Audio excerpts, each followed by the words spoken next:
Drilling fluids touch just about everything in the drilling process. We're here to deconstruct the drilling process and drilling fluid concepts to provide a deeper understanding of our industry. In each episode, we'll share information, talk to interesting people, and maybe share a few stories along the way. Welcome to the Flowline, a production of AES Drilling Fluids, brought to you by Matt Offenbacher and Justin Gauthier. And we're back. Welcome, everyone. If you're tuning in to the second episode of Water-Based Mud Contaminants, do yourself it actually, one doesn't really run into the other, so you can listen to, second episode, then go back to the first. But if you're tuning in or if you've randomly just stumbled upon the show, we are today going to run through the contaminants when it comes to water-based mud, how to treat it. And if you look at the library of episodes, the one before this, we ran through CO2 contamination, bicarbonates, carbonates, H2S, and acid gases, things of that nature. And so it made sense to break it up because we spent 20 minutes talking about some extremely exciting stuff, and we didn't want to blow your socks off all in one episode. So we figured blow one sock off and then the other sock off. Right. Well, we're afraid. I mean, people are driving, exactly. Keep them on the road. Yeah, exactly. So, but anyway, let's go ahead and get started, Matt. Talking about water-based mud and contaminants and how to treat. The other two aren't as common as the one we're going to talk about next, because in every single well, you're always going to run casing. And when you run casing, you typically have cement, hopefully. And then when you go to drill out, you have to deal with this stuff. And so, Matt, let's talk about cement contamination. Yes, well, cement is an interesting one just because it's there, right? I mean, now granted, it could be if it's hardened, it doesn't matter, right? But green cement, you're going to get a nice shot of very high pH and a lot of calcium, and so this typically can create higher viscosity, higher gels. It's going to be a relatively hot pH where it could start tearing up even polymers and that sort of thing. You'll get cross-linking. It's a lot of times when you get this contamination, especially when you first start to see it, it's a goo, a gooey mess. You'll see your alkalinities will go up. So like your PM, which is your alkalinity of your whole mud, should go up with your pH and PF, but so it's pretty obvious. You know it when you see it, I think. Just you're drilling out cement and it comes back nasty. Right. Probably cement contamination. Well, let me ask you this, and I know the answer, but for the audience, if you're just going to drill out with straight water, you're not going to see a lot of that, would you? I mean, the only reason you have that sort of viscosity hump and everything kind of go, I mean, you're going to see it in your alkalinities, obviously, with your water, but if you're it's just drilling out with straight water, you typically wouldn't have a bunch of issues that you're going to then all of a sudden have to treat besides your alkalinities, right? Yeah, that's very much the case. And so one of the things that, especially when we do like reservoir drilling fluids, which were very like sensitive and designed in a particular way, we would beg, can you bump the plug with water and drill out with seawater and displace or, whatever. Yeah. Use an alternative fluid, drill out, and then let's move to our clean, fancy stuff. So I don't have to deal with any of this. Right. Yeah. And it was sometimes an option. It was worth bringing up. Yes. Because when you start getting polymers into the mix, when you start having clays in there, they're not going to play nice with this stuff, and that's where you start to have your problems. Got it. Okay, so coming from the angle of assuming you're drilling out with mud, with different properties and different products in there, what are some of the treatment methods that one can consider? One thing you can do is you can start by treating with citric and bicarb. You can pre-treat your system, right? And that is one way. So the citric acid will tie up the calcium. The bicarb will provide a buffer as well. But you can sort of pre-treat and see how you're doing there. I don't see that as granted, it's not like citric acid is ungettable. It's just gotten expensive, and so I feel like people are just like, whatever. Yeah. That being said, you're probably going to have to do something about this elevated viscosity and that kind of thing. So, a lot of times you might use your bicarb to lower pH. Sorry, I'm getting fuzzy here. SAP is another one. So sodium acid pyrophosphate. So phosphates will tie up calcium, and it's acidic. You might need to throw a thinner in there because things got thick. So from there, you're trying to recover properties, and I guess the way I'd characterize that is, if you already have the gooey mess that you're trying to recover from, some of that mud is probably trash. I was going to say, yeah, at that point, it's worth just dumping. Yes, and there's a lot of situations where even when you've done some pre-treatment or whatever, you're probably looking to divert a bunch of junk at that point, and so you're waiting for something to come back that isn't garbage, as long as you're not pumping the whole system away, if that's an option to you. So treat what you can, as far as what you believe is recoverable, but then you're probably going to have to do some things to beef up your properties. But there's a good chance you cross-linked and locked up a bunch of stuff that is just junk at this point. It's not worth trying to recover it. Right. And so I guess that's the other nuance to this. But this is pretty basic, common stuff because we know it's coming. We sort of know what our typical book of additives is. I used to always citric and bicarb. I would pre-treat it. You wouldn't see that much, but there was some crap you'd dump away and you'd move on with your life. Yeah. But did you have a preferred treatment?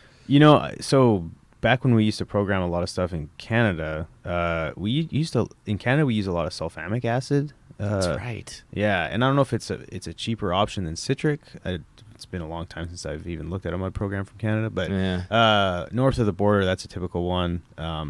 And then to get rid of, so that would be for the pH, and then the calcium, I think we'd use soda ash. So that was a pretty typical combination. And then down here, the sodium bicarb seems to be the one that everyone loves to use. So, sometimes too, if depending on what kind of properties you're trying to maintain, which if you're drilling out the chute, it's not like ultra critical, but a lot of times you might just have to increase your dilution and just kind of like get things watered down. Yeah.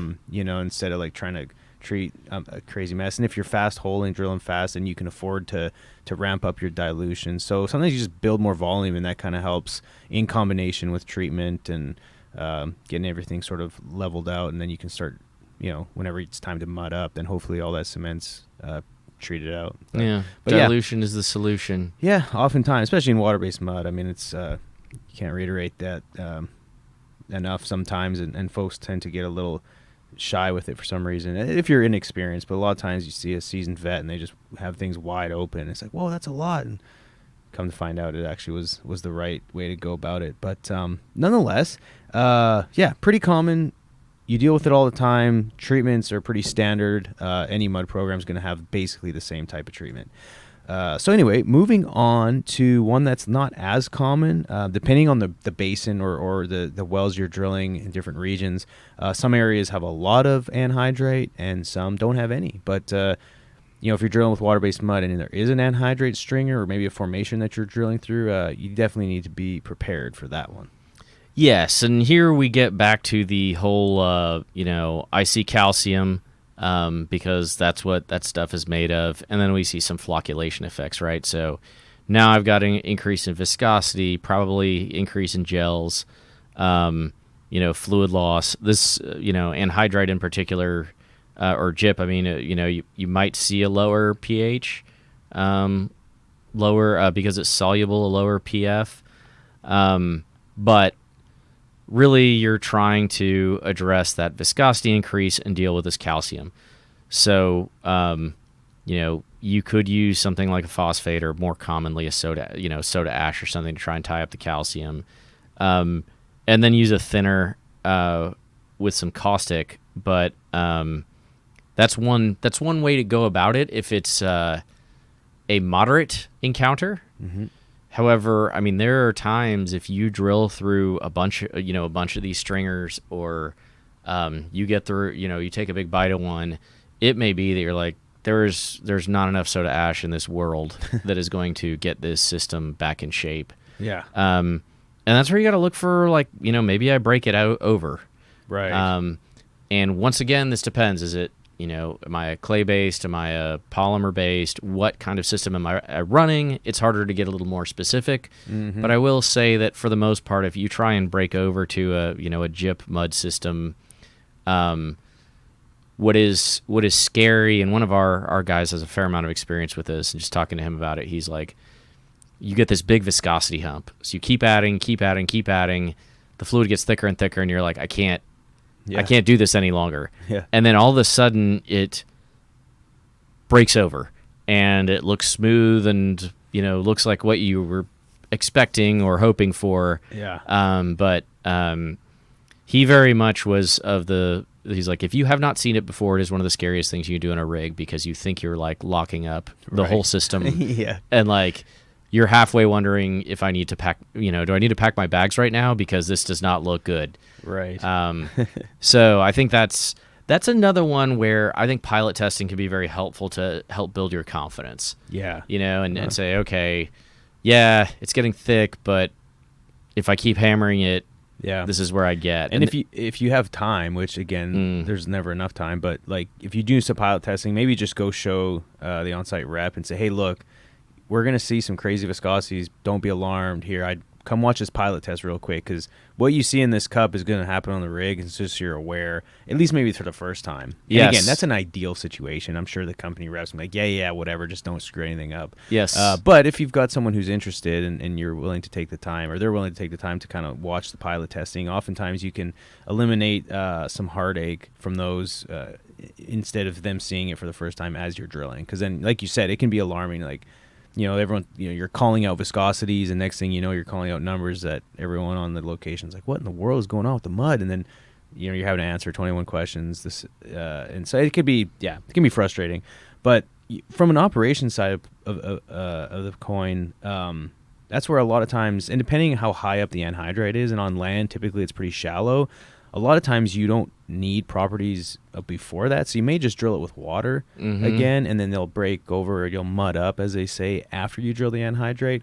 But depending on where you're at, sometimes you may see a deeper anhydrate stringer, so you're already mudded up. So depending on where you're at, sort of in the well, or where it comes in, it might not be a big deal if you're, say, just drilling with like a flock water, or like just a clear water to get ROP until you need to mud up. So there's kind of some things to consider too, depending on where you're at in the well. Yes, well, and I think the other thing, we lean on some of these best practices, and they are helpful, but they're in the context of when they were written too. Yeah. And so I just think sometimes we drill through these things so fast, we, what used to be 5 days of drilling is 5 hours. Yeah, and so, like, you're not fighting this stuff the same way you used to be. You're not washing it out, and there's just a number of other things. But the other part of it is, like, normally we also know what sort of additives we need, and so a lot of times we can get away with just using something that isn't going to respond as much to this because we know it's there. Yeah. A lot of this is, okay, we expect to drill a ton of this, and guess what? That means we can be prepared in advance, get into the program, and not be like, shucks, what do we do? Yeah. So I think that, but for the most part, I would expect if you do encounter this starts screwing up your mud, most of the situations we encounter, and we are but a small drilling fluids company on, working in a small part of the world, or I mean, the U.S. is big, but like, we're not everywhere. Our general experience is you can probably treat a lot of the calcium with soda ash, you can thin it out, and you can keep it under control. Yeah. We don't drill a lot of, 3,000 foot anhydrite beds, Right. that just make everything a nightmare.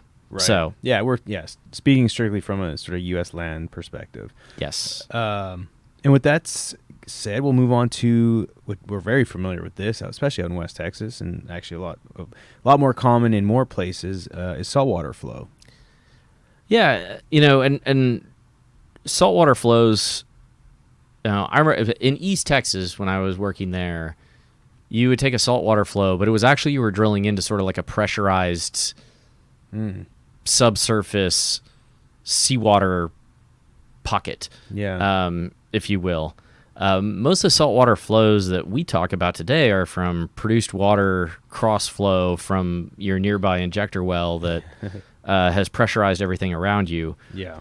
And I mean, so usually it looks a little different than old school seawater per se. It normally, but either way, you're going to see your chlorides change relative to what you were, unless they happen to match the seawater down hole or whatever's coming in, which isn't likely. No. But depending on where you started with your chlorides, it'll either go up or go down. pH may drop. A lot of these, wherever it's coming from, salt water is going to have some calcium, magnesium. You may see some hardness. Although I feel like there's a lot of those conversations where it's like, oh yeah, you'll pick up some hardness, and they're like, and maybe you'll see an increase in viscosity, and it's like, well, I'm diluting the system. Most of the time, I take in so much water that, like, yes, I might see some calcium, but my big problem is all my products that I was using to make a mud are 30% of what they were. Yeah. And so, you might see a fluid loss increase, but it's more dilution effects than, flocculation or something that's causing it. Sure.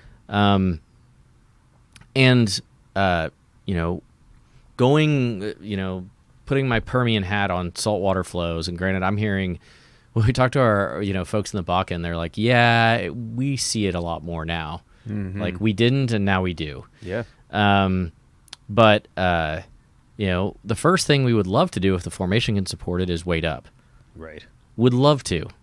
What we continue to see, though, is that you want to kill that thing, but you might not have the mud weight to do it before you go on losses further down the hole, which is a neat thing to have flowing water above you and losses further down. Anyways. Yeah. It's not. Don't do it. Right. Not recommended if it can be avoided. Sure.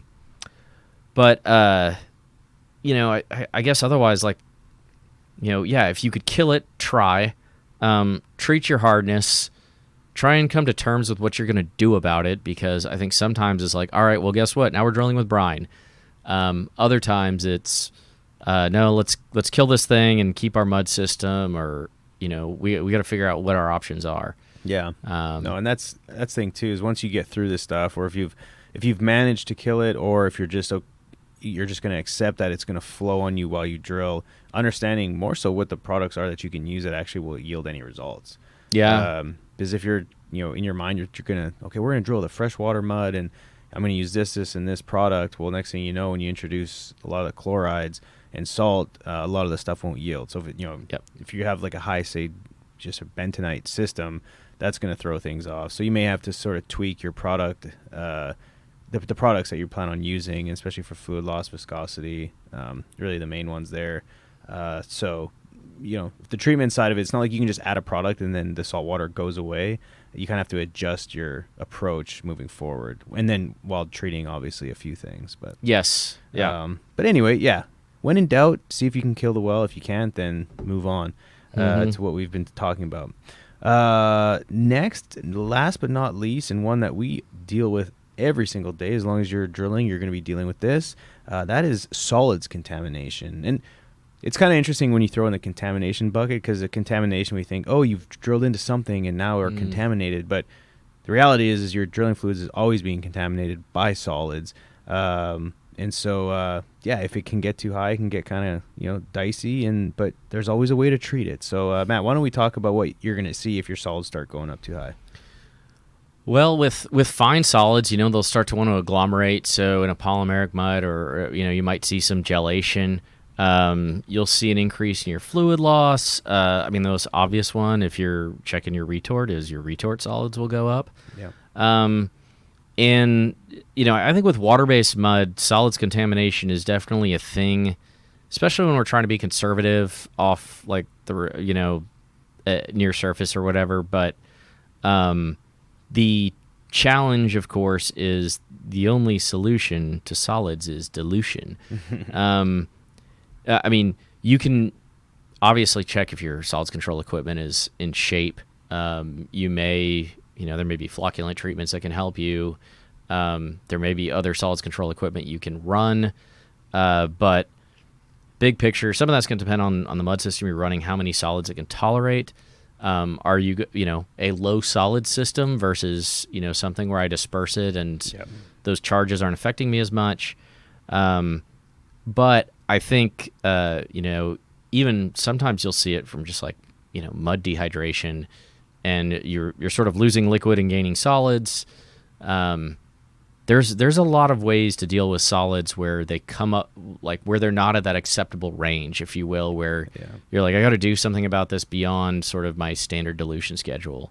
But, the best savings from a cost perspective are have good solids control equipment to minimize what you have to do. Right. So, no, that's good solids control equipment is just always critical and more necessary, especially at the rates we're drilling nowadays. But one other thing too is if obviously a lot of that stuff will show up on a mud check, but depending on what you're doing at the rig, it may be a few hours between mud checks. But the biggest telltale sign is if your viscosity starts moving in a direction going up, or even if it gets really bad, your mud weight might start creeping up randomly. Yeah. You're like, well, why is my mud weight climbing a tenth every hour?